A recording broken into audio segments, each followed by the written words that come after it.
Thank you, Shri Priya. A warm welcome to one and all. We are nearly getting to halfway. We are in the ninth session. And then our communication, you all had like a taster part of it. Today is another important thing. As all of you keep asking how to tell, and this is something very sensitive, difficult. Am I telling enough? Am I not telling? Or am I withholding something? All these queries do run in all our thoughts. So to clarify that and give us, not only clarify, give us an idea and a clear methodology of conveying the main important thing. For that, we have Ms. Mukta Dhavalikar, who took us through the previous session, who has completed her master's and is having her own practice as a psychologist, and she's also working in the Dilasa Center. With that, I hand over it to you, Ms. Mukta, to take us through our session today. And you've already shared your screen and I can see it. With that, I hand over the session to you to take us through. Yes, thank you, ma'am. Thank you so much. And I'm really hoping that since we have clear weather today, that there won't be any technical glitches. But if in case that still happens, do let me know in the Is chat. your weather better, dear, today then? Yes, yes. Very good. That's fine. So we'll be fine. Yes, yes. Okay, so let's begin. So basically today we are going to talk about, last time we spoke about communication in general, about having good communication, good clinical communication with our patients. And today we're going to talk about having those difficult conversations and how to deal with those. Right. So firstly, before we get into breaking bad news, we'll speak a little bit about collusion. And we all know what collusion is. Yes. So it's basically when we hide things from patients, or the family hides things from patients. It could be the diagnosis, it could be the prognosis. So it could be the family conspiring among themselves and hiding it from the patient, or it could be they are conspiring with professionals and asking us to withhold information or lie to the patient. And I think most of you would have had these experiences where when you break bad news to the family, or when you give them even a little hint of what's coming, the first thing that they'll tell you is, please don't tell my mother or my father or my children or whoever they feel would be the most affected by this news. So it's usually well-intentioned. It's not that they're doing it to harm somebody. They're acting in what's believed to be the best interest of the patient, according to them. And they're trying to protect the patient from emotional harm. However, this usually creates tension when the patient wants to know the truth and has the right to information as well. Right? So collusion must be addressed when it is hindering good quality care, when it is leading to futile interventions because the patient doesn't know and is questioning why we're not doing anything. And when it starts becoming harmful to the patient, right? So how do we manage this if we see collusion happening? What do we do? Right? Next slide, please. Right. So these are, well, we could call them steps to manage collusion. The most important thing which you need to do right at the starting is to convey to these relatives that you're on their side. Yes, you're the same team and you both want the best for the patient. So don't never start by trying to convert the relative. Okay. The approach should always be, as I mentioned on the slide also, that you want the best for them. I also want the best for them. So let's talk about it and let's make plans. Right? That is how basically you make them get into a more receptive state of mind where they're ready to hear you out at least. After which you start exploring. You explore what the family's understanding and insight is about the illness and what is their reasoning behind the collusion. There is definitely always some reasoning behind the collusion.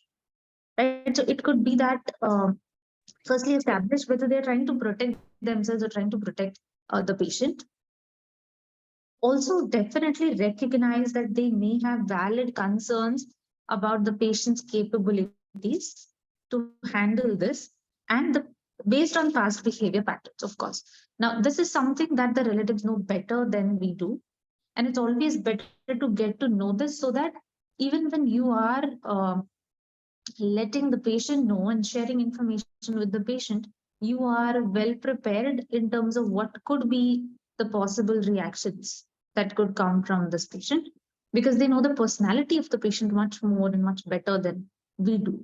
So these are valid concerns that they might have about how the person is going to be able to handle this news and how they are going to react to it.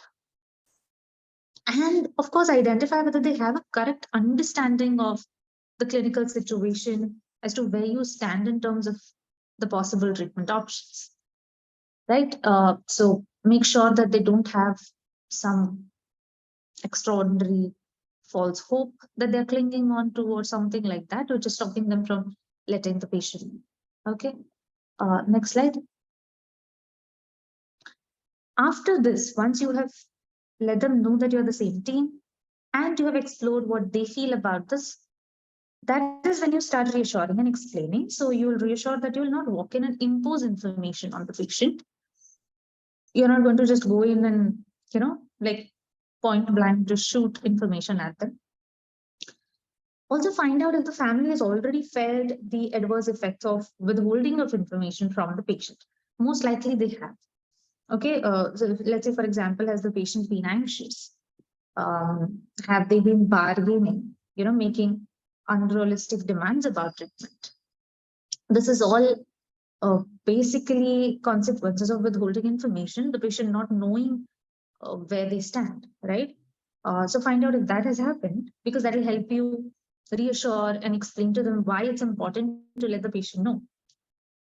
Also, of course, now that's one of the consequences, that it affects the patient directly, emotionally, and also it affects the family dynamics. So also explore how much withholding information has affected the communication and interaction within their family, right? Of course, I mean, you just think of a normal scenario. Even if you're hiding something, even if it's a good thing, even if it's a surprise, yeah, but if you're hiding it from one family member in particular, you always have to walk on tiptoes and have to be aware and alert that you're not blurting it out, that you're, it kind of, you're not able to have this free conversation and interaction within the family unit. So of course, hiding something like this is definitely going to take a toll on all the family members who are involved in hiding. So explore how that has affected, and also explain the consequences of keeping the diagnosis from the patient. Now, when you've already explored the adverse effects of withholding, it is easier to explain the consequences of keeping the diagnosis from the patient, right? Because it has come from them. These consequences, you haven't told them these consequences, you have elicited them from the family members themselves. So they basically start to see how withholding information is affecting a lot of things, right? Um, Also, you do have to let them know that as professionals, you recognize the patient's right to information if requested by the patient. You can't deny, right? So they need to know that this is a legally binding thing. And offer to facilitate the conversation between the family and patient if they find it too difficult to handle. This is very important, because that, I mean, as especially in palliative care, this is a major role of us which we have to play, like facilitating between the family and patient and having these difficult conversations is something we have to do as a part of our jobs. And if they're still unwilling, let's say you've done all of this, they're still resisting, they're still unwilling, the family is still not very much ready and convinced, you could do one thing, you could get conditional permission. What I mean by conditional permission is just to find out what the patient already knows. You're not going to tell the patient anything, you're just going to find out what the patient already knows. That's it. And believe me, most of them will have an intuitive inkling of where this is heading, and they'll know, at least they'll have an idea of what's happening. Yeah. So next slide. All right. So once that is done, you've managed dealing with the relatives when it comes to collusion and explaining as to what is happening and why it's important to share. Next is what to do. Like, you share information as it becomes necessary. So if you, let's say you got conditional permission from the family, then you explore the patient's understanding and you assess their wishes for further information. You don't really need to ask. The patient will definitely, I mean, it comes well. If you start having the conversation, and if the patient wishes to know, they'll let you know they wish to know. If they don't wish to know, they'll let you know that directly or indirectly, right? So explore that.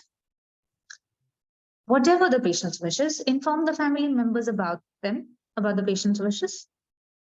If the patient wishes to know more, share information in digestible chunks. All right. Now, when I say, when I have broken this down into these 4 steps, it is not necessarily that it'll go this smoothly and this linearly. You might have to go from 4 to 3 and 3 to 4 repeatedly. Because let's say, for example, the family members, like you tell the family members that, you know, the patient wishes to know more and they're still resistant.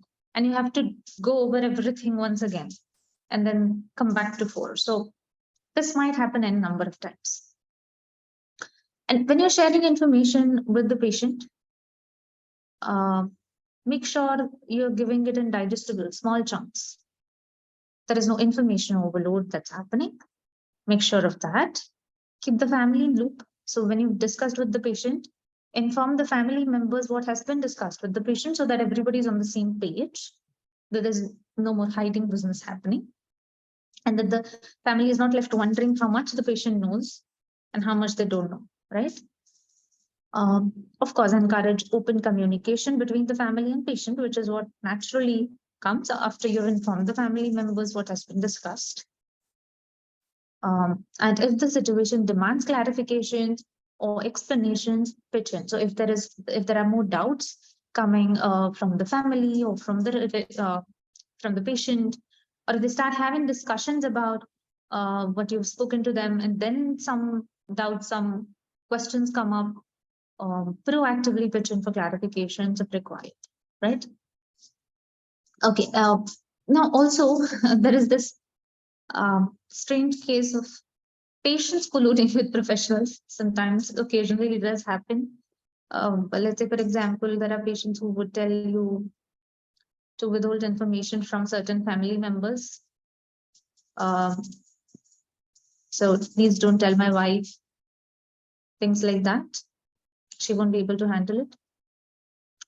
This is a slightly more dicey and difficult situation because ultimately the patient has to give permission for disclosure of information. They might request it to be kept confidential, and you're also bound to do that, bound to maintain confidentiality. But again, the basic principles are the same as above. So even if that happens, it's still collusion, and it still requires sensitive handling. It still requires exploration of a reasoning as to why they want to keep it hidden. Explanation about the consequences and reassurance and offer of facilitation. So the same principles, the same thing that you did in case of the patient will also apply to the family members as well. And as I said, might not happen so smoothly in one go, right? Okay. Any questions so far? If there's anything, you can put it in the chat box. At present, nothing is there, Mukta. So we'll keep an eye and. Yeah, all right, all right. So then let's move to communicating bad news. I hope collusion was pretty clear. Okay, when it comes to bad news, no one likes having these conversations, right? They are difficult, they are uncomfortable. And basically today we are going to see how we can make them a little less difficult and try and understand how our patients can react and how we can respond in these situations. No one likes to be the one to deliver bad news, but it's also helpful to remember our aim in doing it. We're giving somebody a bad news, that's true, but we're doing it in the best possible way so that it facilitates understanding of the situation. That itself will help people prepare themselves mentally for what is to come and not receive it as a shock. And at the same time, they'll feel supported in the emotional response to the news because of the way we communicate it, right? So that is our entire aim in doing it in the systematic, structured manner. I hope you remember that we discussed 7 steps in the last session, right at the end of it, which are again going to be very important as a general structure or framework for us to proceed. I'll just quickly review them, like not go into detail, but just quickly take you through that list. First was to build a relationship. Second was to open up the discussion. Then came gathering information, understanding the patient's perspective, sharing information, arriving at an agreement on the problems and plans, and then closing the discussion sensitive. So this is again going to be a general structure, right? Of course, we'll look at specific protocols of how to do it. And you'll also see that these steps are being repeated to an extent in the protocols which we will touch upon. Now, before I get into the protocols, some of you might be wondering, do we really have to do this? Why is it important? Why do we have to learn to do it? Because firstly, sadly enough, in our professions, we have to do it quite frequently. So if we anyways have to do something stressful, why not be skilled at it rather than fumbling around and making it more stressful for all of us involved, right? Secondly, your patients want the truth. They value truth. Thirdly, there are, of course, ethical obligations, legal obligations to let the patient know. Most importantly, how we do this affects the patient's comprehension, satisfaction with medical care, level of hopefulness, and of course, subsequently their psychological adjustment. Yeah, you remember S from last session? Not knowing was what made her anxious, distressed, unhappy with her doctors. Knowing made things better, even if the knowledge was not a good news. Yeah. So that's basically our reasoning behind breaking bad news in the first place. Next slide, please.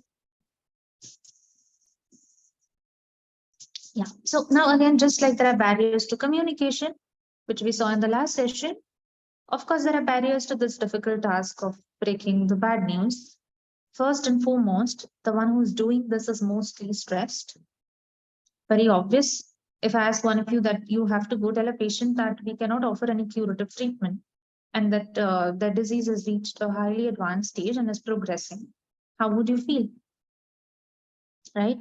Studies show that the bearer of bad news experiences strong emotions like anxiety. It's a burden. This stress makes us reluctant to break the news, especially if the patient is already in a not so good condition emotionally. Nobody wants to do it. So it's not just how it affects our patients, it's also about how it affects us. Secondly, we might feel unskilled in certain areas, like how do I handle the emotional outburst? How do I do this without taking away hope completely?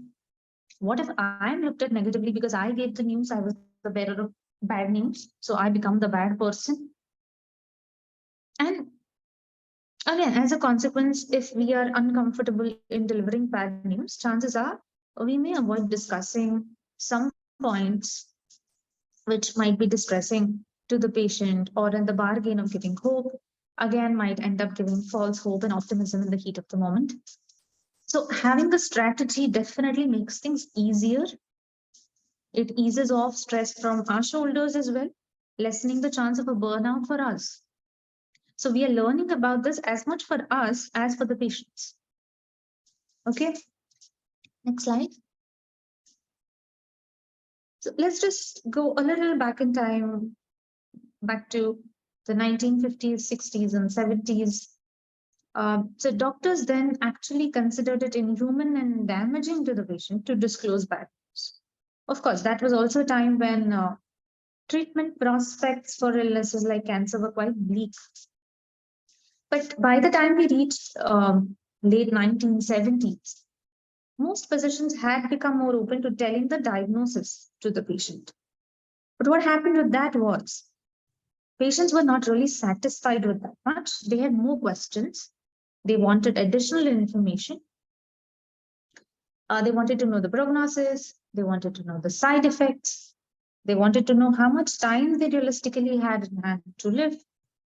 Over the years, many studies in different parts of the world have repeatedly shown the same thing. Patients wished to know. All right. And then came issues of patient consent and patient autonomy. So we couldn't just take decisions unilaterally for patients. We needed consent and we had to recognize and respect patient autonomy. So which again gave a further push to openly communicating with the patient about the illness. But of course, the medical fraternity had to take into account that simply disclosing the truth without a concern for the sensitivity with which it had to be done, or neglecting the duty to support patients through this and to help them take important decisions, could have quite a negative impact on the patient, right? We couldn't just overcompensate for years of hiding the truth with sudden insensitive truth telling. So people working in the field have over the years tried to come up with protocols that we can all train in and can follow in situations where they are required. Most of them are based on the underlying principle: before you tell, ask, right? Next slide.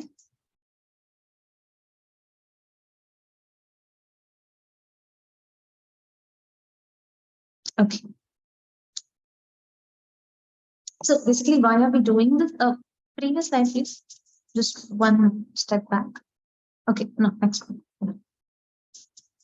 Okay. So again, why are we doing this? Why do we break bad news in the first place? So that we can get the information from the patient.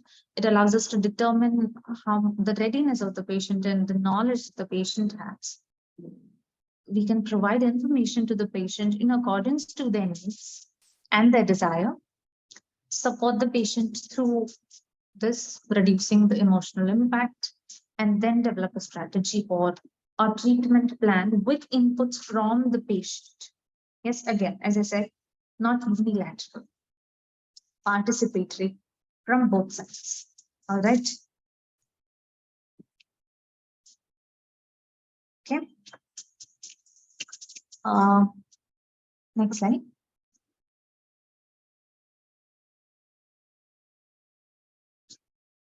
So, as I said, we had protocols coming up. So that is how spikes came up in the year 2000. Okay. It was first proposed by Bailey and colleagues in the context of cancer. This is one of the most well-known, which many of you might have heard of this already, actually. Spikes is a 6-step structure which can aid in delivering bad news to patients and families. And as we have already discussed, it has the same 4 main objectives: sharing information with the patient, gathering response from them, providing vital support, and creating a plan to move forward. All right. Next slide. Yeah, so the first thing when it comes to the spikes protocol is S. This is an acronym. So we start with S, that is setting. So what do we mean by that? Make sure that you're doing the setting is right. Okay, make sure you're doing this in a quiet, private space. So let's say arranging a room is not possible. At the minimum, at the least, you could make sure that the curtains around the bed are drawn, right? Don't do it standing somewhere in the lobby or in the corridors, or just passing by and you suddenly see the family and you stop them. No. Try and minimize distractions. This is something we've also discussed in general about communication in the last session. keeping your phone on silent. If you're likely to get calls, letting the patient know beforehand. So these things, unless if you're likely to get calls, I mean, very naturally, considering how busy we are, it's quite possible that we have other patients to attend to, and that could be urgent. But this is also urgent that we need to break this bad news. In that case, it's always better that you let patients know beforehand that it is possible that you might get a call or a nurse might come and ask you to, come over. So make sure that you are minimizing distractions as much as possible. Involve significant others, but let the patient choose who they want with them. When everyone is gathered, firstly, sit down. Yeah, sitting down is very important because firstly, it makes everyone as comfortable as possible. But at the same time, it also, gives an idea that, okay, this is going to take time. It lets them know that you're not rushing through this, you're giving it the time and space it deserves. And they also realize that, okay, this is something that deserves time and space. It's not something that's going to, just get done quickly. Probably there's something more serious. So setting is very, very important. Of course, when you sit, make connection with the patient, have eye contact, slight touch when needed, right? Next slide. Next is P from spikes, right, which is perception. So assessing the patient's perception of their condition and the seriousness of their condition. So you start determining what the patient knows about the medical condition. What do they suspect? Make use of open-ended questions like we discussed last time. Saying things like, what do you know about your condition? What has the doctor or the team told you so far? Let them speak. So my experience is most patients, especially in advanced stages of the disease, are well aware of what's happening intuitively. They might not have the terms or they might not know medical terminology for it, but they intuitively know that things are going downhill. Listen to their level of comprehension. Yeah. So this is important because you might already know what other doctors and what the entire team and what you have spoken to them before, but you don't know what they understood out of it. Yeah, that's quite possible. So, make sure that this is where you'll be able to identify misconceptions as well. It would also help you determine denial. So if at all there is denial in the form of wishful thinking or having unrealistic expectations of treatment, that I'll get better in 3 months and I'll go home and stuff like that. At this stage, all you need to do is accept it.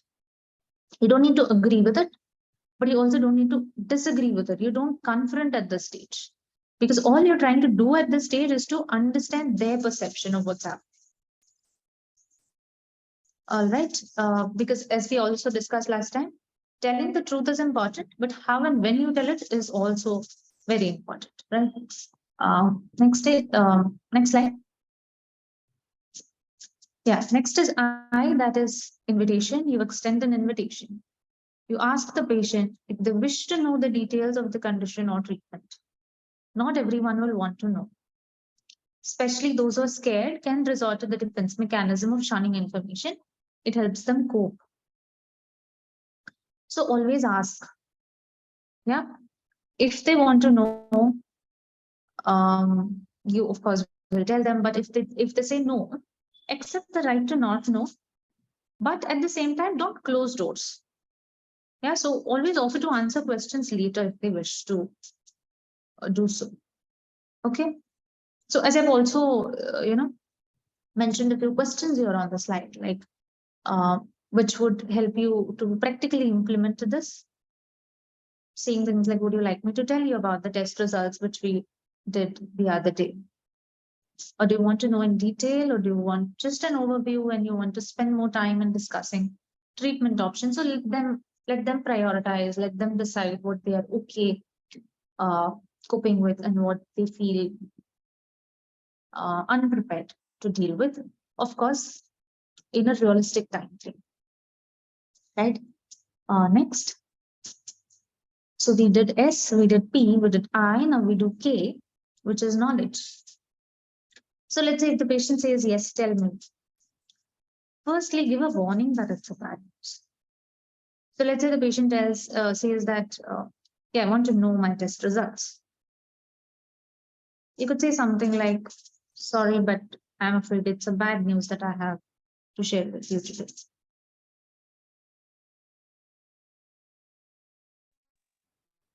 When you're giving medical facts, use very simple, non-technical language which matches the patient's comprehension and vocabulary. Consider their educational level, their socio-cultural background, their current emotional state, their age. All these things will matter. Give information in small chunks and periodically keep checking whether the patient understood, right? And respond to patients' reactions as they occur. So even when I say that these are stages, of course, it's not like, let's say, for example, exploring emotions comes after giving knowledge according to the protocol, but that doesn't mean that you have to wait and like you just keep giving information. And then once you're done with giving information only, then you start looking at emotions. That's not how it's going to work. Right? So respond to their reactions as they occur.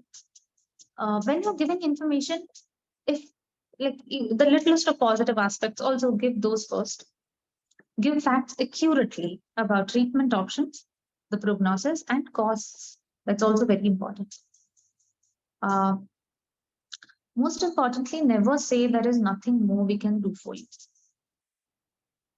Because there is always something you can do for the patient. You can do pain control, you can give them psychosocial support, emotional support, you can do symptom management. There's always something you can do for the patient. So don't say, we can't do anything for you, because that is what takes away hope. Right? Next. Yes, then comes exploring emotions. As I already mentioned, these are not actually stages occurring one after the other, right? So as you gather and then give information, you'll simultaneously be taking in emotional cues as well, identifying their feelings as they're expressed. Now, there can be a range of emotions.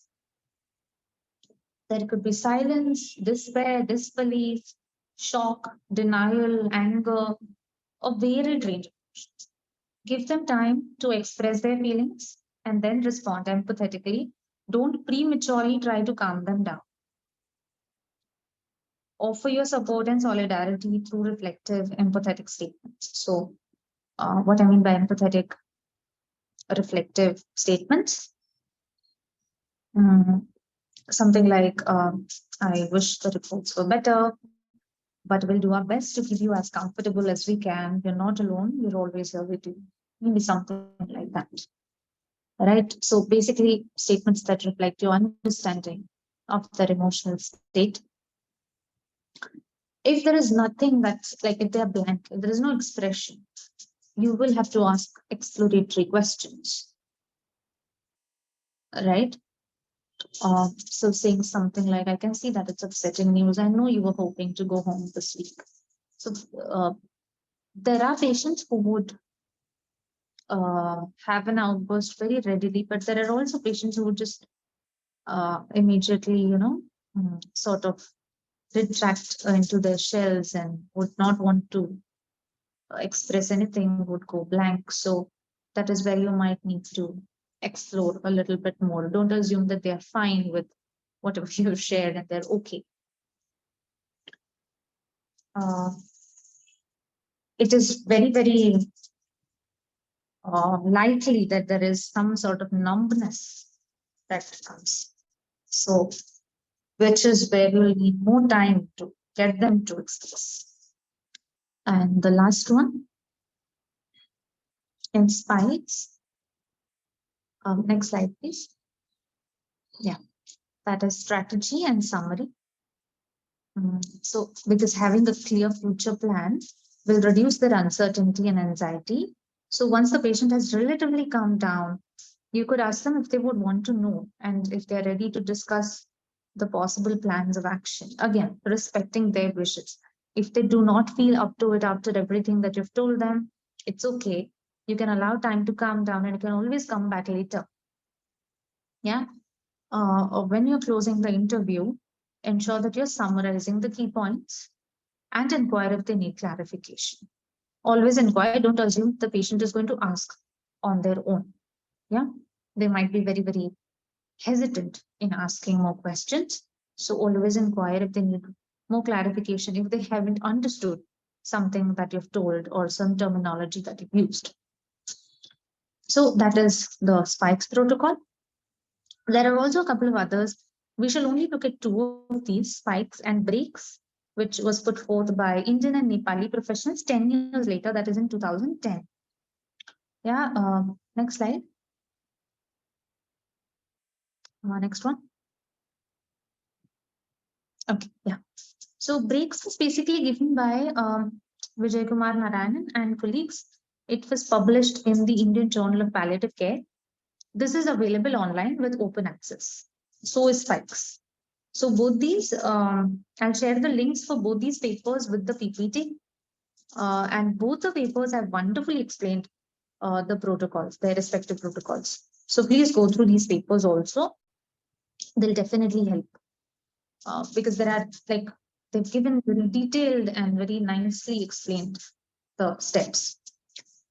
BREAKS is again an acronym standing for background, rapport, exploring, announcing, kindling, and summarize. Okay, so let's look at the background first. Background is basically knowing the context of the patient. What kind of a cultural social milieu is the patient a part of? Their religious, financial, educational background, their coping styles. Basically, it's not enough to know the disease status of a patient before breaking the bad news. You need to have done your homework about whom are you giving the news to. Why is that? So that you're better informed. You're also more sensitive and more respectful towards the patient. You already know what kind of language you're going to use, how complicated or how simple you're going to make this. So at this preparatory stage, you also ensure that the physical background has been set for the conversation, just like we spoke in settings in spikes, right? So making sure that there are no distractions, that you have sufficient time, things like that. Yeah. Next is the rapport. Next slide. Rapport is going to be very important in determining how the patient is receiving the news. Having a good rapport with the clinician would make the patient feel supported and less isolated in the face of the news. You might have experienced this already. Patients who already have a good rapport with you are, I mean, it's easier to break bad news to them because they're in a more receptive state of mind. They're ready to listen to what you're saying, and you're already in their good books. So they trust you, and they are somehow they feel supported by you in what you're sharing. So having good rapport will definitely be very important. And to do this, make sure you don't hurry, you don't rush to tell, you ask open questions, and you pay attention to verbal and non-verbal cues that you receive. Now, you might notice that there are a lot of similarities between both these protocols. But that's what I said, the general structure is always going to be the same. It'll apply to any and every kind of conversation and communication that you're having clinically. But we're basically looking at these two particular protocols just to have a more structured way of doing this to make it more easier for us. Right, so we have looked at the background and then we have made sure that we have a rapport with the patient. Next is exploring, right? So exploring what the patient knows about the condition. So take your time to explore their concerns in detail. Okay, for example, if a patient is expressing fear or uncertainty while speaking of what they know, don't jump in to reassure. Explore the causes behind the fear. Let them open up. Let them share freely. Right, and after that is done, you announce, just like in spikes. Next slide. And like I said, just like in spikes, you give a warning first to prepare the patient. You keep the explanation short and easy, not long winding, elaborate. overly detailed, one-sided information giving. So as I also mentioned on the slide, no lengthy monologues, no stories of other patients, no jargons. So make sure you keep it to the point. Yeah. Next. After this is kindling of emotions, where again you need to give adequate time for expressing feelings. Let them cry, let them take it out. Don't lecture or try to give false hope. Most of the times, this is a very selfish action, is what I feel. We do it because we are uncomfortable facing the pain and sorrow of the patient, so we shut them down. And that's very unfair and honestly wrong on our parts. Catharsis of emotions, letting these emotions out, is extremely important for the emotional well-being and for them to process this and accept it. And we need to give them that time. They deserve it. Now, patients might at this stage ask questions. Make sure your answers are on point, truthful, and shared gently.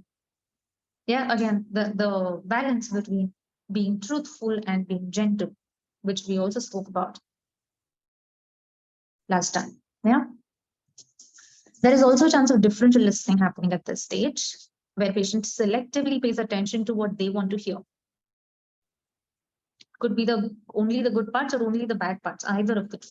So be aware and alert to that possibility and keep checking for understanding repeatedly. Yeah. That's it. And finally, next slide. Summarize. If possible, give the summary in writing. And when I say summarize, not just what you've told, but also what the patient has expressed. So you highlight all the main points. And why I said give the summary in writing, if possible, is see when a person is in an emotionally overwhelmed state, it is difficult to remember everything. So summarizing all key points, all possible courses of action, that is very important. Puts everything in a nutshell for them. And of course, let them know you're available for them if they want to share, talk, ask anything, and always fix a review. And most importantly, if this is happening not in a ward, but let's say in an OPD sort of a setting, okay, where the patient is going home, ensure immediate patient safety. Has the patient come alone? Are they driving back? Do they have someone at home who can support them? तो बता दिया और चले गए. I just my duty is done. No. So you need to make sure that definitely there are going to be consequences of this bad news that you've given, emotional consequences of it, and you need to make sure that the patient is well supported when they're leaving that room. Now, some of you might be thinking, yes, I know the sequence of actions now. But what do I actually say? So we might just go blank regarding that when the time comes. Here is just a little small example. Next slide. Okay, so just as I said, just a small example which you could use as a sort of a guideline or a blueprint for you to just to give yourselves a push when you have to actually do this. First of all, it always helps to do a mental rehearsal, right? And this is what that would look like in practicality. So you would say something like, can you tell me what you already know about your disease? And let's say my patient knows that it's an advanced form of cancer, after which you say yes, and unfortunately it is progressing. Now you don't immediately progress, right? You say this and you stop, you pause, you take in cues, you let them process, you give yourself time, you give them time, after which you give them the next chunk of information that at this stage you're not able to offer a curative option for you in terms of treatment. And you pause again, right? So this time in between is what is going to be important. And after that will come the next part of what you're going to share, and that is, here are some possible options that you can choose from. Can I tell you about them? Always ask, always take permission, and then proceed. And proceed based on the response, and end with something like, we always here for you. and basically reassuring the patient they're not alone in all of this. Mhm. All right. Uh, yes, thank you. Uh, but now, regardless of how well we do this, however well communicated, bad news is still bad news. We can't change that. So we need to expect certain possible intense emotional reactions from patients so that we can respond appropriately. The first person to try and talk about this process of grieving and adjusting to bad news and upcoming consequences of the bad news was Elizabeth Kubler-Ross. Some of you might be familiar with her work on stages of grief. That is denial, anger, bargaining, depression, and acceptance. Although for ease of understanding and classification, we put it like this into clear-cut stages. We need to understand that these stages are not linear. They're not one after the other. They're fluid. They are at times even overlapping. And they're descriptive, not prescriptive. What I mean by that is, she was only attempting to clearly describe what all can happen.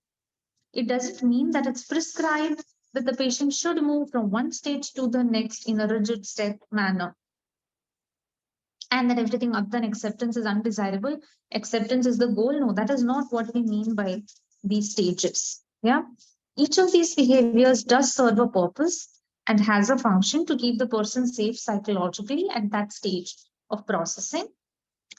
Uh, and they're needed for us to process the bad news adequately. Right? So, what are these? And always keep in mind non-linear behaviors. What I mean by non-linear, let me just give you a quick example. So, we had this patient, um, quite young in the sense, well, actually in her middle age, not too young, not too old. She had a young daughter in her 20s, and her husband. It was a nuclear family and very close knit family. And so when she passed away, a few days, 2, 3 days prior to that, she stopped responding completely. Yeah. And so that is when the patient's daughter was actually in the stage of acceptance. She had accepted that her mother is going to go, and she was ready for it psychologically. While the patient's husband was not. He was in the stage of anger. So he would come to the ward and he would shout at her and he would shout at the nurses and the staff, because he was angry that his wife, who loved him so much, was not responding to him. He could not accept that.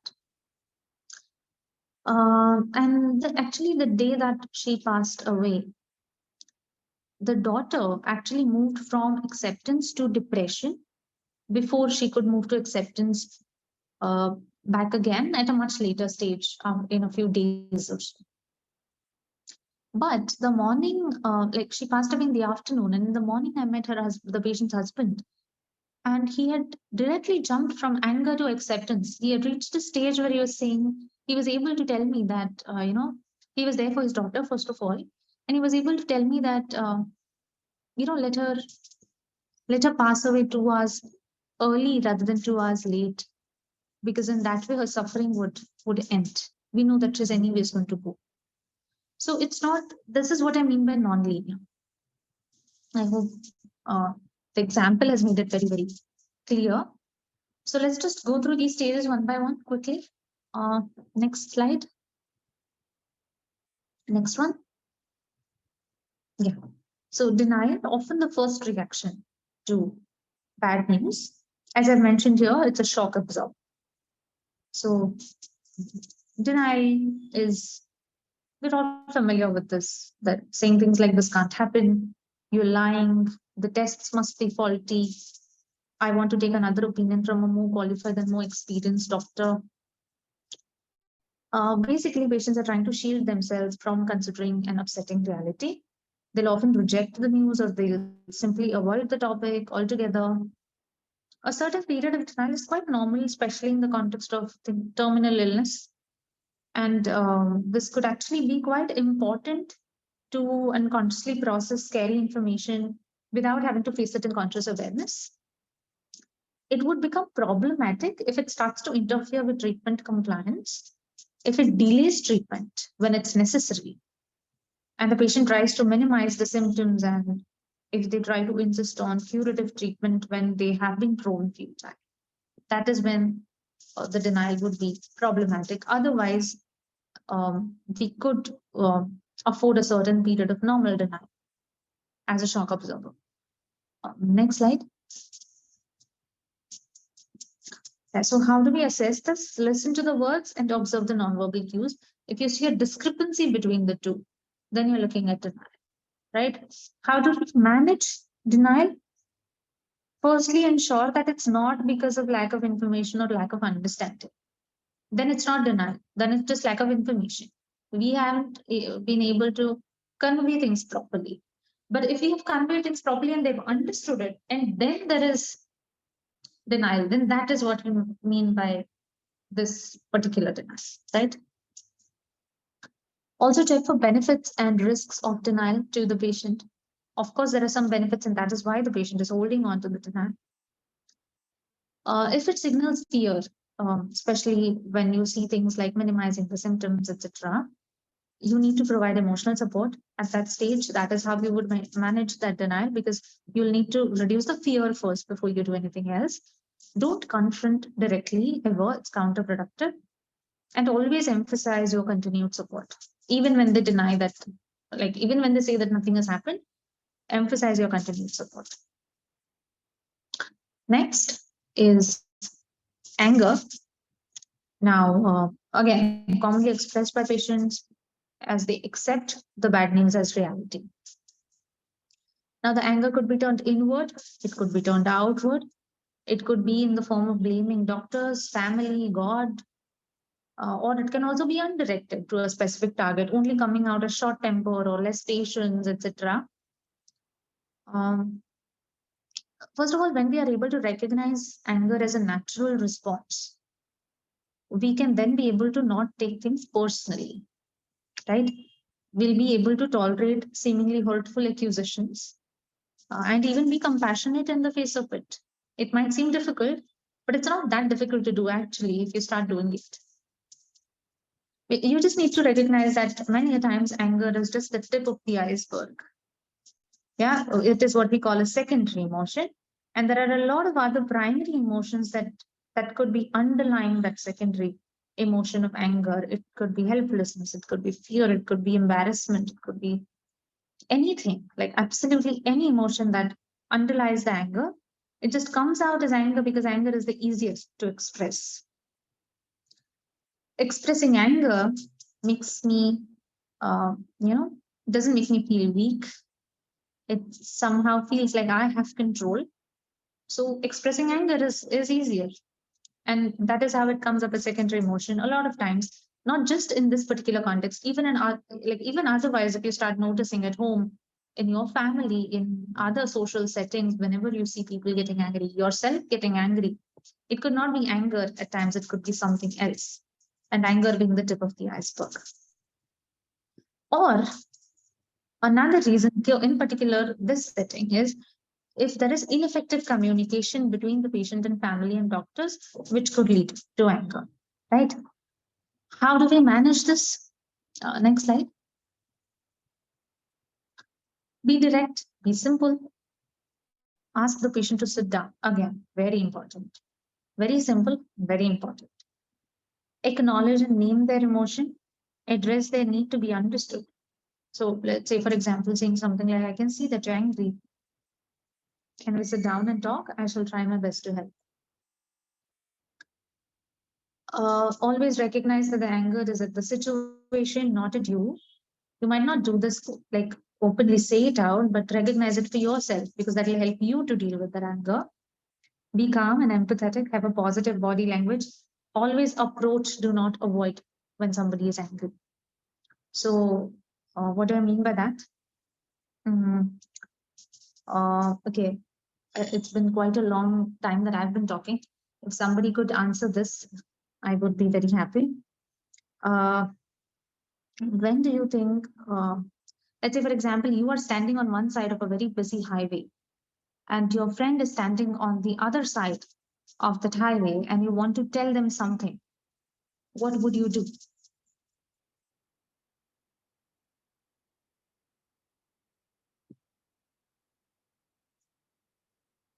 Anyone? Would you increase your volume?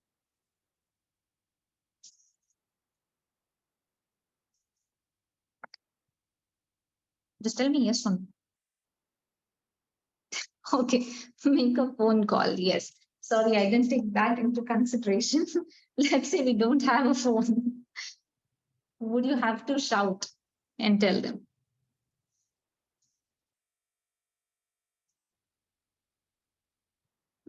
Somebody is standing at quite a distance and we don't have phones or any other In means the of busy road, even if you shout, will it be heard? That's another thing, isn't it?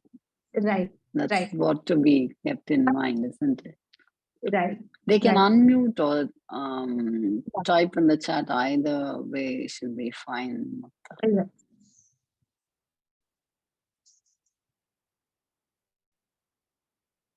So see, basically all I want to convey is you would shout or you would raise your voice or you would increase your volume when you feel that your voice is not reaching, you're not heard. So people shout when they feel they're not heard. So let's say, for example, somebody is getting angry, a patient is getting angry in a ward. If you are gentle and if you keep calm and if you keep your volume low and you say that I can see that you're angry, I shall try my best to help, you're letting them know that you can hear them. You do see them. So if you take it personally and if the patient is raising their voice and if you also start getting angry and start using your authority as a doctor, that's not going to help. That's just going to escalate the situation. It's not going to shut the patient down. It is going to make them even more angry, right? Because they won't feel heard. All you need to do in that situation is make them feel heard. That's it, right? And give them time. Give them time to express. Let them express that anger. Because it's not at you, it's at the situation. Even if they're hurtling accusations at you, they are not accusations aimed at you. They are just trying to express their anger at the situation. So let them express all of that. Don't jump into giving justifications or explanations at that point. Observe nonverbal cues because they will tell you what is the secondary emotion underlying the anger and acknowledge reasons for anger. Yeah. Next slide. What can worsen anger? If you're being defensive, that can worsen anger. If you're being indifferent, that can also worsen anger.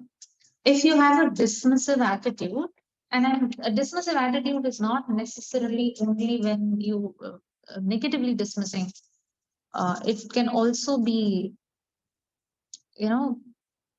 like blocking the patient, as I've also mentioned below, through reassurance also. So that is also something that has to be avoided because that can make them even more angry. Because again, it leaves them feeling unheard because you didn't let them speak. You jumped into things trying to reassure.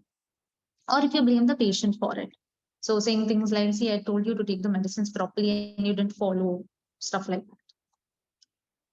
Yeah, so that is basically anger. Next one. Next slide, please. The next stage is bargaining. Bargaining is basically when you see patients try to have some amount of control over their condition, where they start negotiating about treatment adherence or accepting help from others, or even something like, let's say, if they feel guilty about something. Okay. So, for example, I was a very bad father. I didn't treat my kids properly. I didn't give them time. So, God, I promise I'll be a better father if you cure me. That's bargaining. Yeah. So you don't need to repeatedly correct it. But at the same time, please do not participate actively in it just to make them adhere to treatment or something, because that can be misleading about how much control is actually in your or the patient's hands.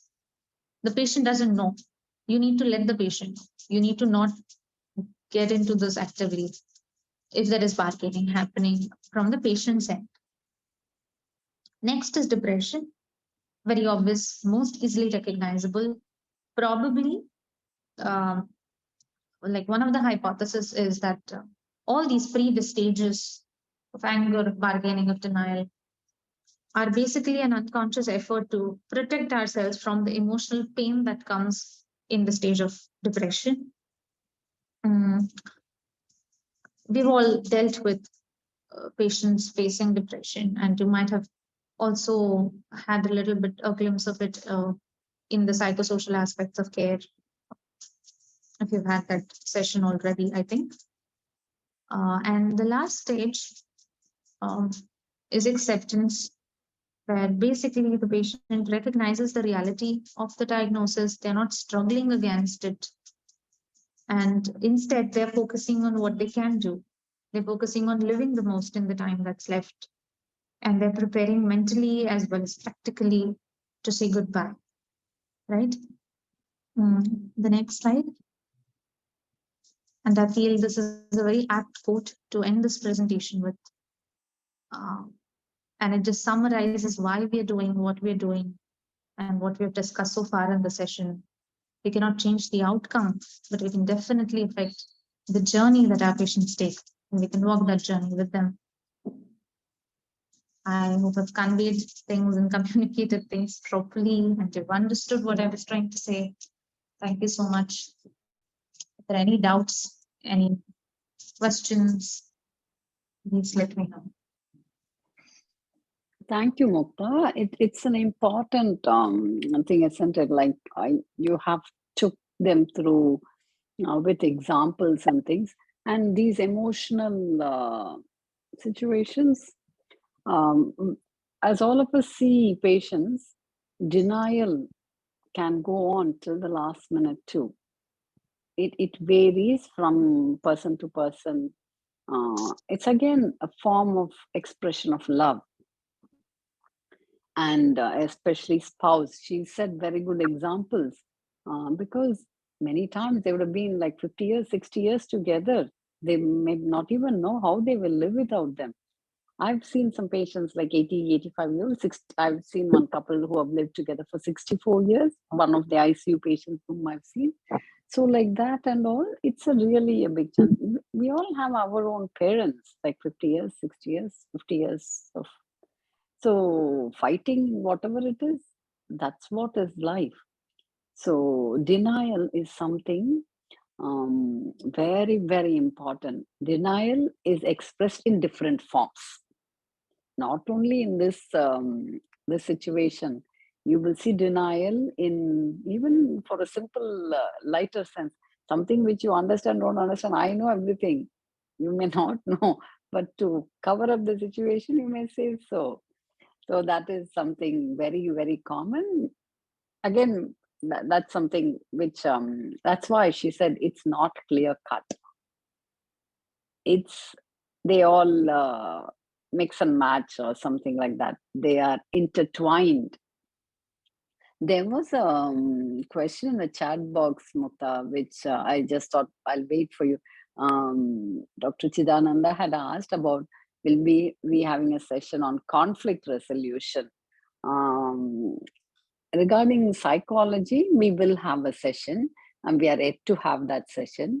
And this conflict, if you don't mind, Dr. Chidananda, can you see anger is also what is a conflict with the patient, isn't it?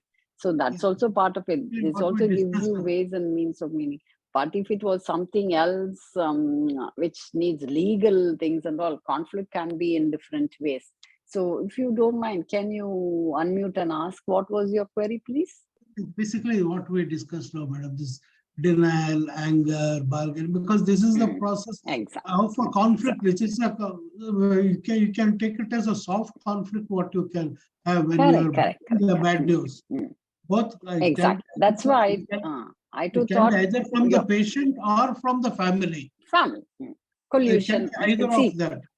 And how we resolve that is what is going to be important, especially the anger part of it. Because what, at least what I have seen in my neurocritical care practice and all, so the anger part of it, the first they feel that we are trying to put in some unwanted perspective to their near and dear ones. And that's where the resolution of it, listening to them, allowing them to vent out all their feelings. So maybe like a second session, that will then there will be no, here from what you are mentioning, unnecessary for that. No, first before starting or doing anything or in your process, that's why especially in intensive care and all, we generally say, being an intensivist, I used to say in intensive care it's not like ward. We don't say something in the morning and then it changes minute to minute, so you may have to update them like 2-3 at least twice in a day minimum, because any intensive care situation, neuro, cardiac, general intensive, they are all not like ward situations. Okay, so us in giving them the information and then them giving them the time to think about it, and always see today's session, you give information, we have to double check always, have they understood, have they made sense to what I'm telling, is it making any sense to you? So those type of things, no, have to be asked again and again. I am conveying this, please tell me how much you've understood. If you have not understood, please do tell, I am willing to explain. And also know when you're updating information, as I told you in our previous session also, sometimes no, the emotion overtakes. They would have had something to ask, but they may not ask because what we said would have upset them. So we normally say, even now it doesn't come up to you, come back to us when you have something to ask, and either the doctor or the nurse, someone will explain to them. So these are our responsibilities also. So if you do all that and then follow the methodology, what Mukta has told us today, what to do, you also don't raise your voice or something like that. We have to convey, meet in the middle, something, all those type of things. I am big, you have to listen. All that doesn't work in those situations, because again, it's all emotion, love. That is what you have to see. They are also not there just to fight with us. If we were on that end, how will we be? So many things, no? That's why emotion and psychology has, you have to step back and see. That's when these type of things will be more clear and then make more sense. What I feel is, when they're emotional outbursts, when they're angry and all, never walk out of them. That makes them more angry. Never. Correct. Stay Yes. back, allow them, and even after the discussion is over, leave the room only after they have started leaving. That correct. Exactly. Totally. See, that will gain rapport. They'll say, even next time, whatever anger was there will go off. They'll say, oh, see, he's willing to listen to us. So we have to. So this is, you're gaining respect from them. You don't, if you ask for respect, it won't come. So as you said, these like non-verbal clues, then body language, everything is important. And many times giving them some time, you being quiet and listening to them. Oh, he is willing to listen, he or she is willing to listen. That itself will raise the bar, and then they'll say, yes, I will, I feel comfortable to speak. I just wanted to ask, what will be the role of this grief counselors in such this conflict resolution? Grief counselors. Normally, we do have them in ICUs, especially we use them when we are counseling the families for brain death and this thing. But in such situations, will they have the grief counselors? Mukta, if you don't mind, go ahead and. Yes, the grief counselors can definitely help if you ask them to step into these situations. They can definitely help at any stage of grief. It doesn't have to be, post-death necessarily. So we have anticipatory grief also, right? We have grief coming up much earlier before death comes.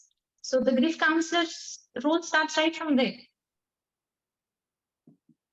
Yes, so I think grief will be dealt with in end-of-life care also. As she mentioned, grief can be anticipatory grief at the time of grief, and it can last longer also. So grief again, anticipating like someone will pass away, it has, and then I think it is dealt with in end-of-life conflict care. resolution as a mode of for communicating with the family. Okay. For conflict resolution. It depends, doctor. Yeah. It depends. Like, see, if the conflict is based on that, or if the conflict is on diagnosis, is conflict on what was said. So the conflict can be in different ways. So you manage appropriately the conflict. That's why it's same like any diagnosis. You pick up what is the cause for the conflict, and then manage appropriately with the methods and steps given. See, these guidelines and things all, no, they are like a tool for you. You pick and use what is appropriate for you from that. Not necessarily 1, 2, 3, 4 like that. See, these are all like in many aspects of our medical profession. It's like that. You're getting all these guidelines. So you have something. Oh, these are the options I can use. So you're right. If grief is the main thing, losing someone, that is what is bothering them, then those grief counselors may help you. See, they may have some religious beliefs, cultural beliefs. They find some people may like praying. So it all depends. That's why regional, individual, personal, everything has to be put into perspective and dealt accordingly. And then there was another message in the chat, Mukta, regarding someone who is going to go break bad news. They should know the diagnosis properly. That is a core important point. You don't know that properly and you're putting a sorry figure for yourself. That won't be dealt nicely. So 100% sure you have to know what the diagnosis, get all the information properly, and only then go speak to the patient, family, everything. That will not be a good care itself. And then Parvati Narayana, the issue is that I have faced is that we have counseled the patient appropriately, and then they went for a second opinion and gave a completely different opinion. Ma'am, so then the problem is that you do all the counseling required, you discuss everything with the patient, you put all the issues in front of them, but they go to another doctor. And this case was terminal and there were no options, but there are some people who still say, no, we can help you out and those kind of things. And then they somehow consistently remain at that stage of denial only. It's very difficult. It totally, Mukta, you go ahead first. Yeah, I do understand this does happen. We do have to,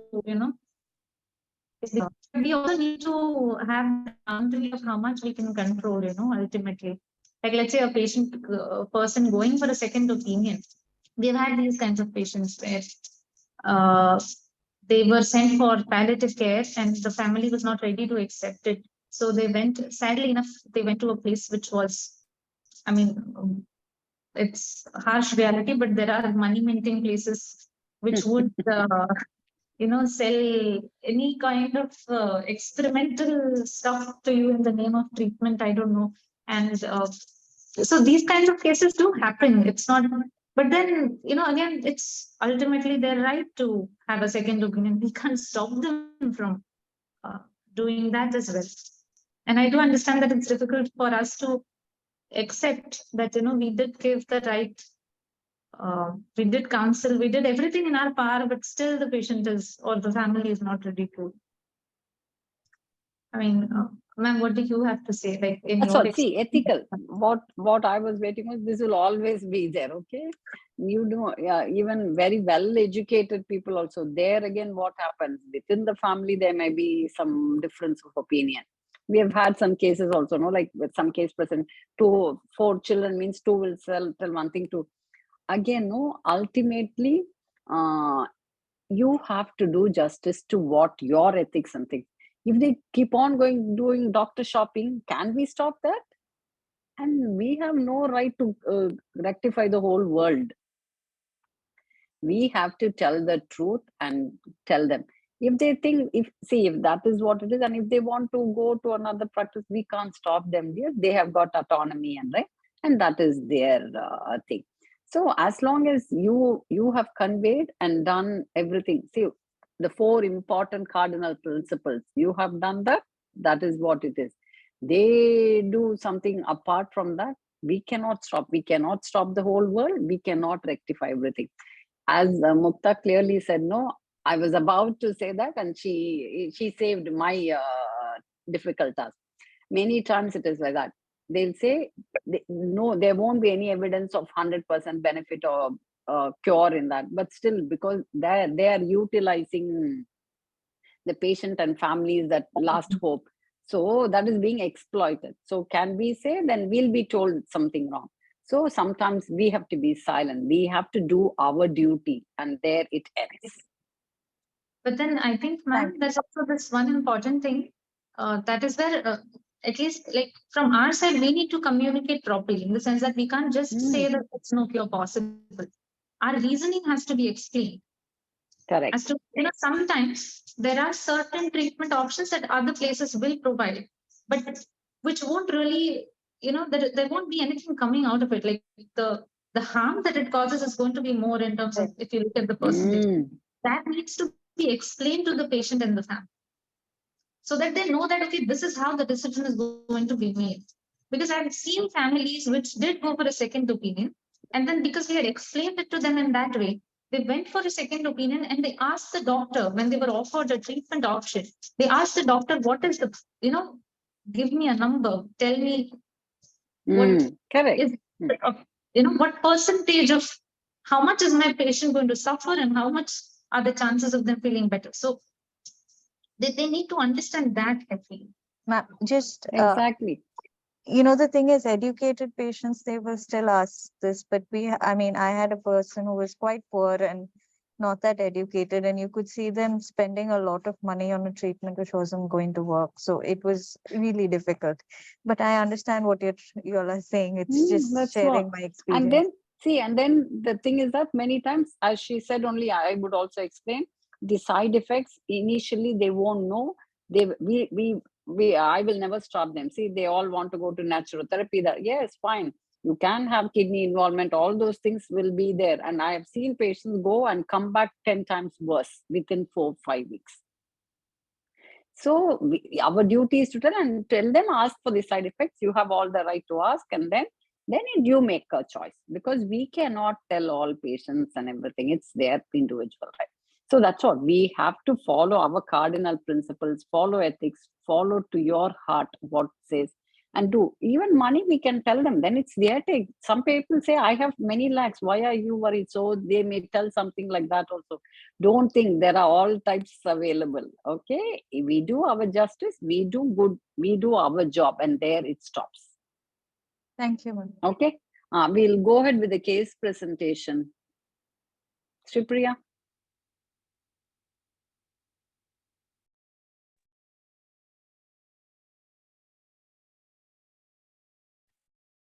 A very good evening to all. I am Dr. Shikha. I shall be presenting a case. Next slide, please. So my patient is a 72 years old male patient with carcinoma lung, pleural effusion with liver metastasis. Next slide. So he presented to the general physician with 4-week history of persistent cough, history of dyspnea, with no history of fever. Generalized weakness was there. History of weight loss was there, and loss of appetite. Next slide. So a 72 years old male presented with 4-week history of persistent cough. First noticed this cough about 2 days after suffering from cold, common cold. Cough was non-productive, and there is no history of phimosis or chest pain or wheezing or any fever. But patient does have history of shortness of breath and dyspnea along with cough. Dyspnea initially developed on walking on flat ground for about 100 meters, and this progressed to few meters distance, and now since last week, he is experiencing dyspnea even on rest. Patient is a known case of bronchial asthma. He is on Seroflow inhaler, thrice a day. non-hypertensive, he's non-smoker, non-alcoholic, and a vegetarian. Next slide, please. So on examination, his vitals were normal, but patient looked slightly tachypnic with respiratory rate of about 20, looked comfortable at rest, and no apparent respiratory distress was seen. Slight pallor is there, no lymphadenopathy. Chest was normal. However, on recursion, there was dullness over the right lower lobe, as well as reduced air entry and diminished breath over right chest on auscultation. Next. So treatment and investigation, X-ray showed right pleural effusion. CT test showed moderate pleural effusion with atelectasis in right and middle, in the right, middle, and lower lobe. Mediastinal lymph nodes were enlarged. Right lower lobe lung mass causing extrinsic compression of the bronchus was seen. A whole body PET scan was ordered and which revealed a hypermetabolic right lower lobe lung mass with possible chest wall infection. MRI brain was unremarkable, and PET scan also revealed liver metastasis. And bronchoscopy showed some hypervascular mucosa at the entrance of the bronchus intermedius. Transbronchial biopsies and UBUS guided mediastinal lymph node sampling. It confirmed the diagnosis of primary lung adenocarcinoma with mediastinal lymph node involvement. Next slide, please. So this is a 72 years old prosperous landlord, a dominating personality, who lost his 54 years only son recently. He is fearful of being left alone, uncared for. He is fearful of death. Currently, he is staying with his wife and a widowed daughter-in-law, who is also a very close friend of the physician who is seeing the patient, and he lives with his grandsons. Next slide. So currently he's on for asthmatic treatment, zero flow inhalers, antibiotics, almost is going on, nebulized, and antihypertensives. Next slide. So it is a confirmed malignancy. Now the main concern here is the daughter-in-law. She doesn't want to disclose the diagnosis to the patient because of obvious reasons, because of the situation in the family. Even the complete diagnosis has not been disclosed to the patient's wife. So difficulty has been encountered in convincing the patient for investigations. It was with great difficulty, PET scans and all that were done. Family does not want any active anti-cancer intervention except for symptomatic treatment. And the patient also expects 100% symptom reversal. Next slide. So the summary of the cases is a known case of carcinoma lung with malignant pleural effusion, liver metastasis. The family is friends with the treating physician and they are pressurizing the physician not to disclose the diagnosis to the patient. Next slide. So here, the discussion points are physician's dilemma. To disclose or not to disclose the diagnosis to the patient and the wife, and how to break bad news to the patient. Well, now, bad news, how to break the bad news has been elaborately talked by Mukta. You have to plan well and you should be knowing fully about the patient. Now, the issue here, basically, why I brought this case was, the patient is known to the physician. Physician knows the situation about the home, how the things are moving on. They've lost a young son, 54 years old son. And if something happens to the patient at this particular point, the physician, I'm actually involved. So I know about the patient, I know about the family, the daughter-in-law, I cannot let her down, right? Because I know the whole scenario of the family. Now, what to do? Whether I collude with her and keep the things away from the patient. I don't tell the patient, or I may talk something to the wife, and I keep a rosy picture to the patient. Not rosy, basically. I just tell him something and not tell him about the complete diagnosis because I know he will not take it in a good way. Right? So this is the dilemma which one can face as a physician. Because if sometimes when the family is known, if you go against the family's wishes, it may have repercussions.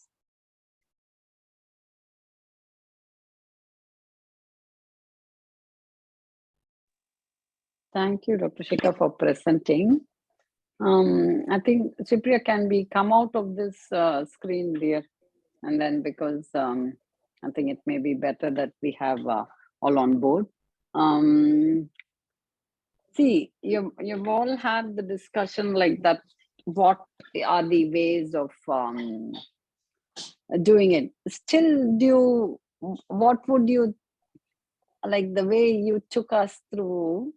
Like, still, what is the method you would adopt? You've got both collusion and breaking bad news in this scenario. Bad news, how to break the bad news. That has been elaborated very well. One should be prepared, know the patient, the place where you privacy should be there, and you should have ample time at hand. No. So what is that you things would do? Fine. No, because you were still not convinced in conveying the diagnosis. That's what I felt when you finished it. Mukta, what was your take? Yes, ma'am. I feel breaking the bad news is not the issue at hand. Collusion is the issue at hand. Yes, collusion is the issue, and when you are tied up with the family, right? And don't actually go against the family wishes. So those, and you know the situation of the family. I understand that, but when we speak of collusion, there are no two ways about it. Collusion is not helping.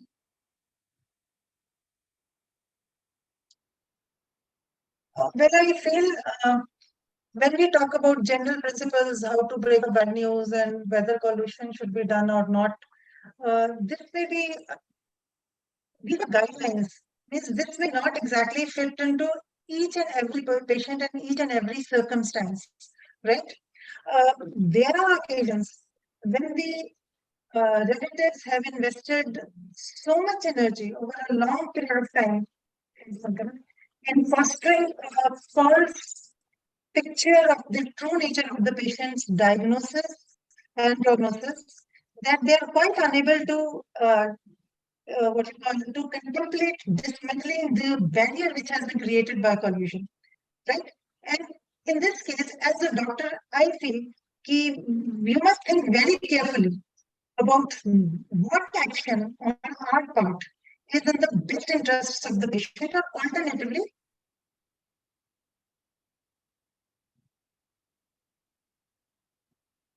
I think we have lost Dr. Shikha.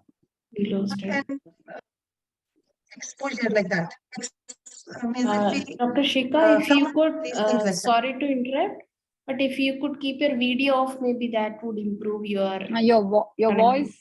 Your voice is not coming through properly. There's a lot of break in communication there. Should I repeat it? As Sripriya said, no, because maybe yes, you may have to speak again, and then if you could just have your voice. Maybe the video is hampering your voice communication.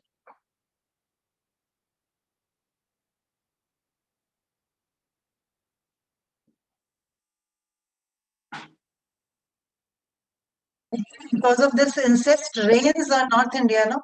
There's a problem with the... No, that's right. So, yes, we had the same issue with Mukta last week in our previous section. What I wanted to say is that we have principles laid down, one collusion should not be done and all that, but there are certain instances where a relative may have invested so much energy in fostering a false picture about the true diagnosis of the patient and prognosis, that that barrier which is created by collusion may actually harm the patient. So one has to sometimes individualize the scenarios.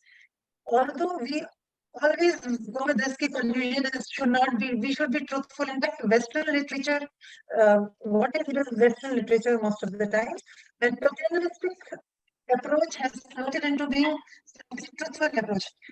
Means you need to tell the patient what is there, but sometimes when you are aware of the scenarios, what is happening in the family, or the attendants have talked to you, this is going to have this much many repercussions. Is it right actually to break that faith of the patient with the attendant or with the doctor, just because we don't need to collude with the patient. This is basically my query.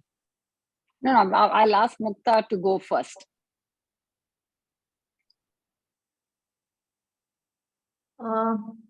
I think I still will hold, I'll still go ahead with the same statement that I made earlier. I will tell you what exactly happened later on. What I mean to say is it's not, we're not choosing between keeping the patient safe and colluding. These are not, I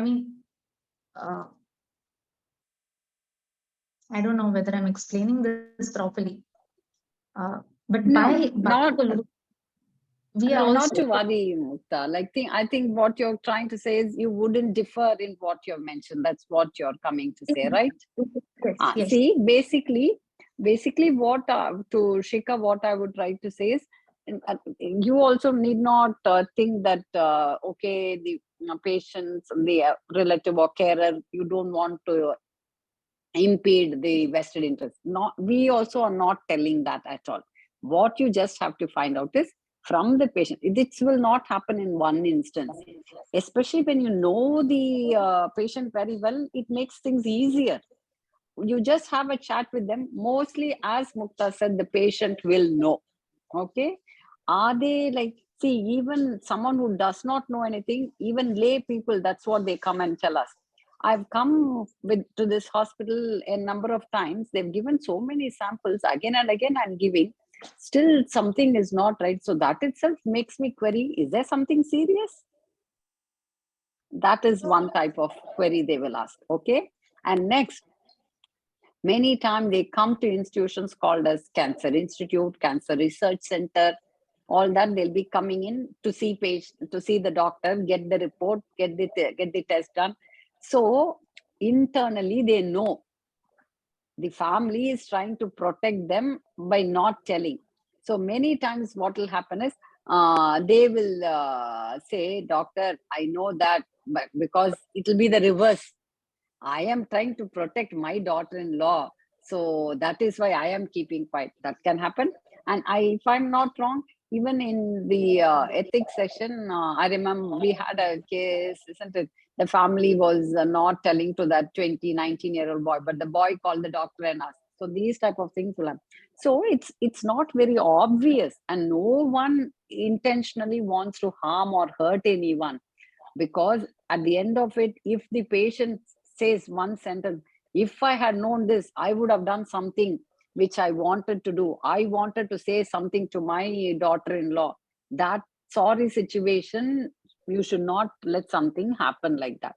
That is what we try to do. Nothing more than that is what we are trying to say. Fine, take time, find out how much they know.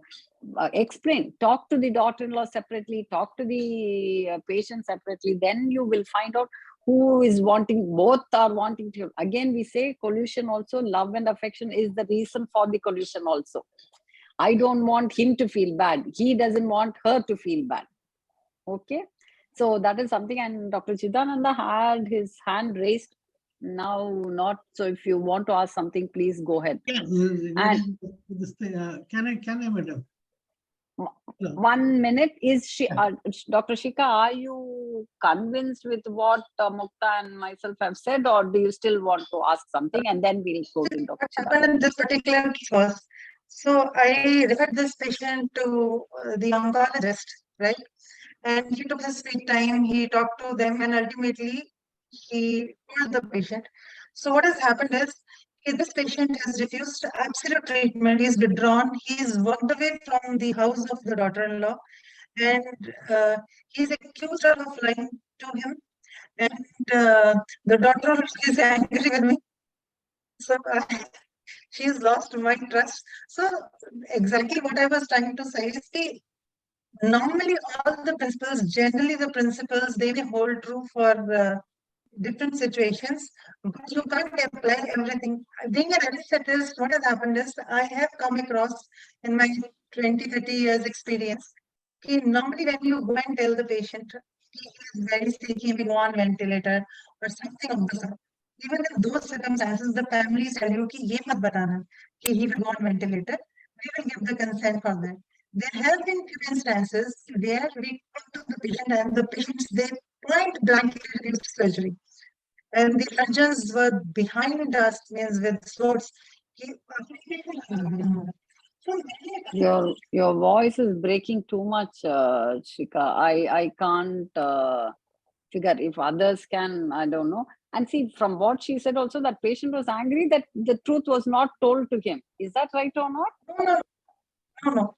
The patient has lost all interest in his life, He stopped eating. No, you said he was angry that he was not told what it was. Is that, have I got it right or not? You said she did say so, right? Or was it some? Yes, you didn't tell me. And after that, he stopped everything, He stopped taking. That is his depression. Then he is gone. Ma'am, this is what I'm trying to tell you. Sometimes the patient's behavior, individual behavior may be different, Sometimes you have to be, you can't measure you can't take every case with the same brush. You have to deal differently. Yes, that's what, one size doesn't fit all. But at the same time, now what I would say is, you've got a patient who is depression. The 5 stages, what she mentioned, he is in the next stage. So he needs a proper psychology, counseling, all that. You deal with that. See, lack of manpower. Do everyone has a psychologist? Having Mukta like person, no, is a rare commodity. Many places don't have a psychologist. So those are the other things. I know this is, I totally agree with you, Dr. Shikha, that it has to be dealt, each patient has to be dealt differently and appropriately, one type or one. That's why, what did Mukta tell again and again? This one, stage 1, 2, 3, 4 doesn't go. It will mix and match, but denial to depression, denial to acceptance. She gave examples. So that's what it is. So, Mukta, you go ahead, and then I think Dr. Chidananda also wants to ask something. Yeah. So I just wanted to say that, this is what I was trying to say, that bad news is always going to be bad news. We can't expect a person to take it well. Especially when we are giving the bad news at a much delayed stage after hiding it from them for a long time. There is bound to be a bad reaction to it. And that is where we are supposed to be prepared. We are supposed to be prepared in handling those reactions of that patient so that they are able to process what's happening. So yeah, as ma'am said, definitely if there is a psychologist available, that would be a big help actually.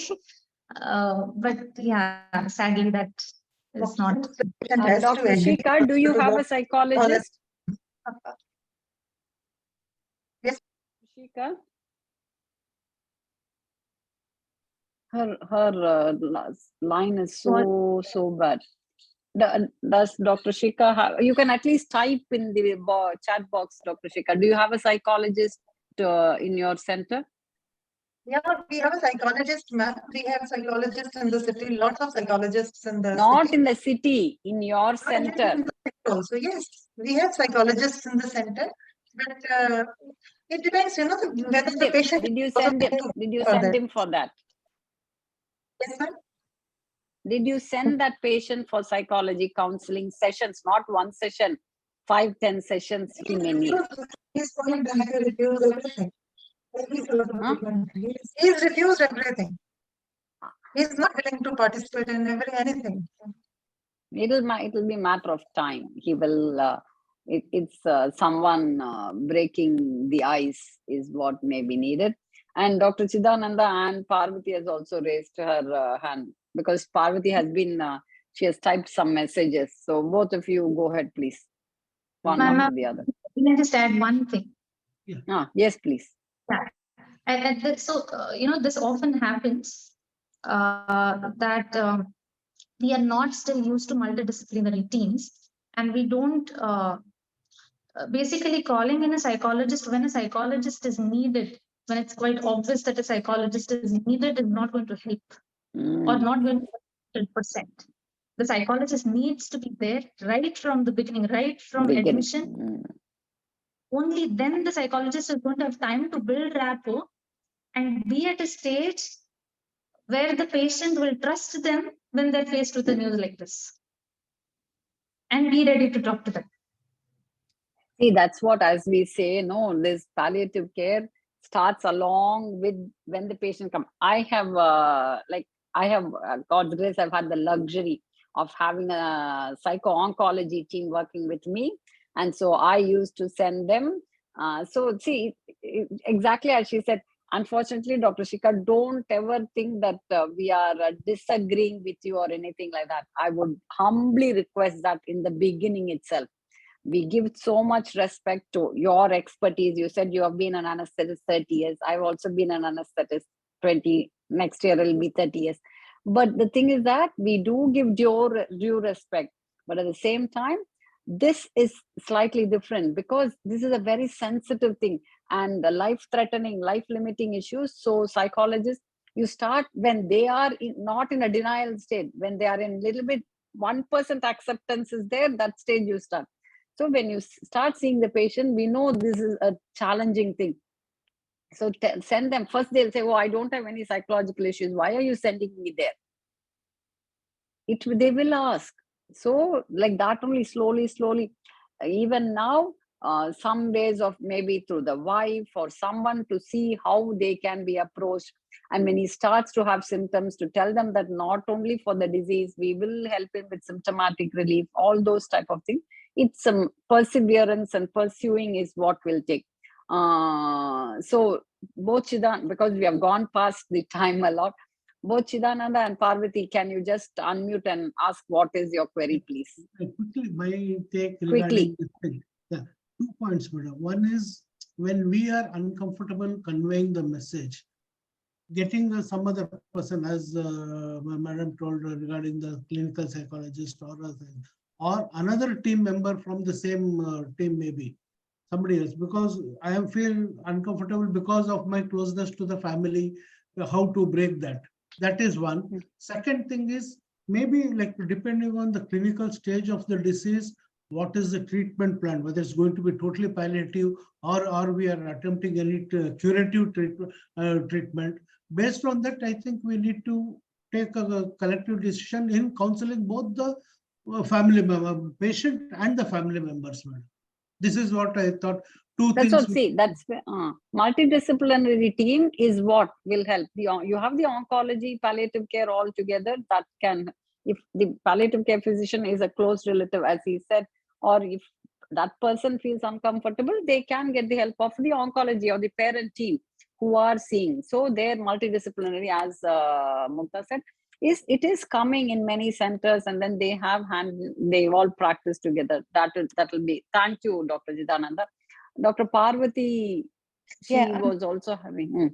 Ma'am, my only question is, at the moment we start weighing whether we want to look at the patient's autonomy or whether the family member's opinion counts, we are too involved with this case. And as Dr. Chidananda says, we need to take a step back, because it's then we can't really make the rational decision which is expected of us as physicians, because we're looking from way too many angles beyond just the patient, who should technically be the only person we're looking at this point of time.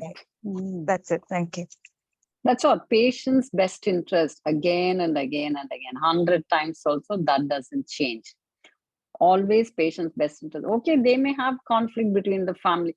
It can be here, patient, daughter-in-law. It could be father and son, mother and daughter, anything it can be. It's just the emotion which overtakes, and whether it is making sense or not has to be decided, again, in the patient's best interest. Here for him, he is in denial. He is already maybe multiple factors, losing a son and all, only son. It is in a very, very, even that bereavement, whether did he get support, is what we have to ask Dr. Shika. We'll have to go to that to start off. How long ago was that, Dr. Shika? Yes, ma'am. This patient lost his son? Around 5 months back, 5 to 6 months back. About 5. Can any of you understand what she said? 5 months. Now it's clear, 5 months. See, 5 months, maybe did he have any bereavement support for that? He had? I can't hear, ma'am. There is some internet. Did this patient have any bereavement support when he lost his son? Yes, their whole family was there around. As a question, they have a huge family, and everybody was. See, you said he's a very independent man. He might not have even spoken. He might not have even cried. Very self-esteemed man, you said. From all what you said. That's what. See, if that is where he needs support. From what history you gave, I am telling that it's a type A personality he is. He doesn't want to do anything. He doesn't want to reveal to the outside world that what he is. So those type of people will have more problems because they are not willing to reveal out. So he might, if you give some support for him, he might come out and something good can happen for him. So that all those things to be taken in mind. Yes, ma'am. Okay, so that's what. So giving some more support and care for him, no? He may open up and at least for supportive care or whatever. And from what you have to also have a combined decision with the parent team, whoever is the oncology team. So what are the treatment options with the wife and the daughter-in-law, with all of them? Try to have a meeting with the psychologist together, and then step by step have something with each of them individually, and then try to arrange a multidisciplinary meeting with all of them, and then in that it might throw some light.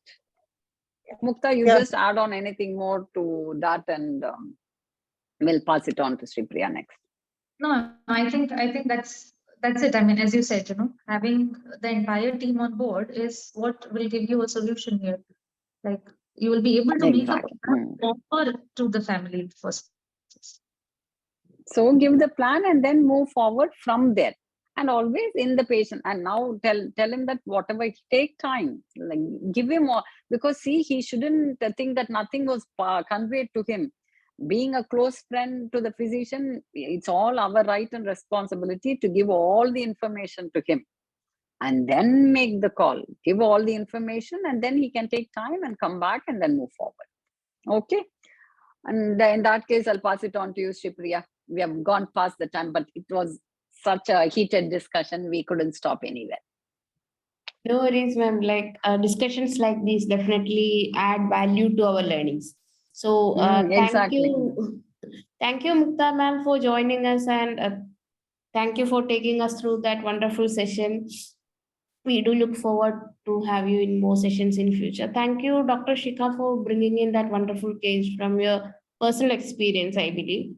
And thank you for being with us and exploring the various discussion points. Thank you everyone for joining in. See you in the next session with another different topic and yet another eminent faculty. Till then, this is Sripriya along with Ms. Mukta Dhavalikar and Dr. Hata Venkatesan signing off from the TIPSECO Hub. Till the time we meet again, stay safe, be happy. Thank you, one and all.